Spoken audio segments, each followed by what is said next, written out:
Ndizvo nyaya dzaanimals zvitadza kuita dzichityisa manje. Mukomana uyu aitodya hake vanhu. Police right now is busy with my indications and they are discovering a lot of things. Pana Cherit akashayikwa and Animal akaenda kunovaratidza mapurisa paakamuviga zvese nemwana wacho, and Cherit wacho akawanikwa asina musoro. Animal ari kuti musoro waCherit akamudya. Hanzi akazongoerekana akudya musoro uya uya kwakutozokanuka kuti ko ndiri kudya musoro wemunhu kaini, hanzi kwakurasa, and haachaziva kuti musoro wacho akamurasira kupi, kuti akamudya amubika here kana kuti chii. To me it's very disturbing kuti munhu ungaerekana waakudya musoro wemunhu wotozovhunduka kuti ko ndiri kudya musoro wemunhu uri pakati pekuudya, hanzi vamutora vaamurasa. So police right now took the body yaCharity kuti inoita postmortem, and pavakabvunza Animal ari kuti akamuuraya musi wa24 March 2025 and Cherit akashayikwa muna February nehama dzake. Apa manje hama hadzichatonyatsoziva kuti dzoita sei. Mapurisa akavadzorera bhodhi iyi kana kuti vakapedza basa ravo vachaziva kuti vomuviga here asina musoro, kana kuti mapurisa vachaiwanirwa imwe information naAnimal pamwe achazotaura kuti musoro akaitei nawo. They are now thinking kuti Animal uyu pane vanhu vaishandidzana navo vachivapa maparts, cause akamucheka futi mazamu, and mazamu ari kuti akaendesa kwaVellem akadyiwa neanonzi Chirweni. Hameno akanodya mazamu iwawo. Kunge zvinhu zvacho hameno mavhempire aidya vanhu, kutotora mazamu wototi hanzi mazamu akazonodyiwa uko nemumwe munhu anonzi zvakati. What is that?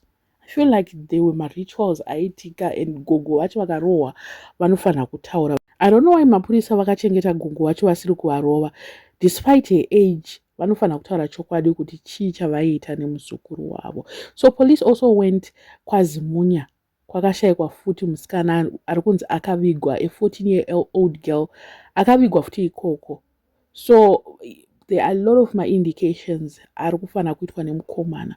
Body yaCherit iri kunzi ikaitwa postmortem. I think kuti family ichaita find out some of the things, especially panyaya yekuti akaurayiwa sei, zvakazoita sei nemwana uyu.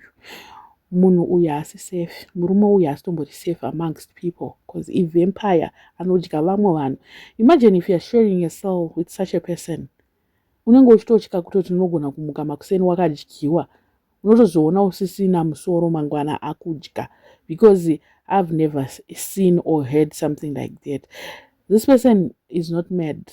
Kufungwa chaidzo mukoma wacho akataura kuti aiwa uyu apenge uyu, kana achikwanisa kunareta zvinhu zvese izvi, achikwanisa kunoita ma-indications, mapurisa achitodiscover mabodies, hapana kupenga kuripo apa.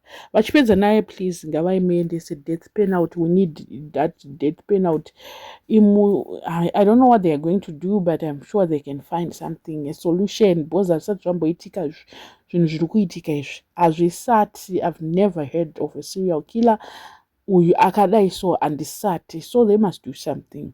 Gogo vanofanira kupinda kuti mazuva asara nawo ekurarama ese vangogara vari mujeri, hapana zvavachaitwa paipai. This guy is protecting a lot of people. Tichanzwa hedu vanhu vachazonyatsotaura kana mapurisa amupina chaipo. Apa I think vachiri kumunyengerera because of my indications avachiri kuita.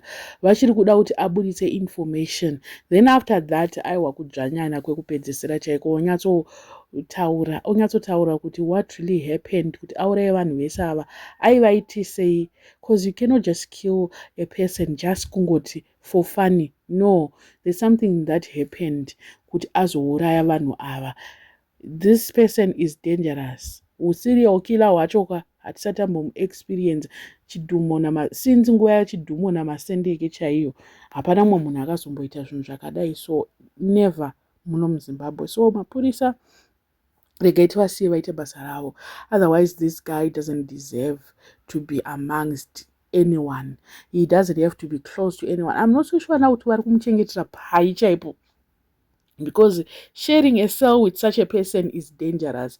I'm sure they're very cautious about my movements ake nezvese zvaari kuita. Even muchipatara macho maanga achinzi ari kurapwa, weduwe manesi wavo ndomanzwira tsitsi kuti vaimbofunctiona sei nemhondi iyi, vaiita sei vachimurapa, because unogona kuti uda kubaya injection wopedzisira iwo wabaiwa naiye.